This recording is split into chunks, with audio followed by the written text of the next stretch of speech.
இது வந்து பலவீனமான அரசாக தான் சார் இருக்கும். கண்டிப்பாக. அதில் வந்து யாருக்கும் வந்து எந்த சந்தேகமும் இருக்காது. எப்படி இருந்தாலும் நீங்கள் வந்து இன்னொரு ஒரு 15 சீட்டு வந்திருந்ததுன்னா நீங்கள் கம்ஃபர்டபுளாக.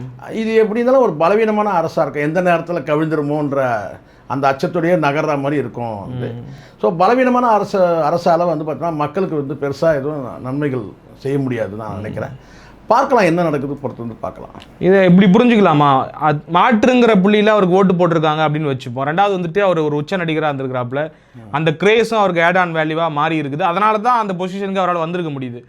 ஆனால் ஒரு கிளியர் மேண்டேட்ரி வந்து கொடுக்க மக்கள் தயாராக இல்லை. இன்னமும் கூட திராவிட கட்சிகள் மீதான அந்த கொள்கை பற்றுதலோ இல்லை வேற என்னவோ கட்சி மீதான பற்றுதலோ இருக்கிறதால தானே அந்த கட்சிகளுக்குமே ஒரு கணிசமான தொகுதியில் கொடுத்துருக்குறாங்க.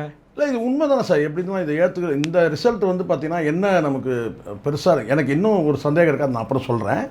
முதல்ல இதை பார்த்தீங்கன்னா நீங்கள் வந்து இந்த சினிமா கவர்ச்சி மட்டுமே தான் இந்த வெற்றிக்கு காரணமானா நிச்சயமாக என்னால் ஒத்துக்க முடியாது.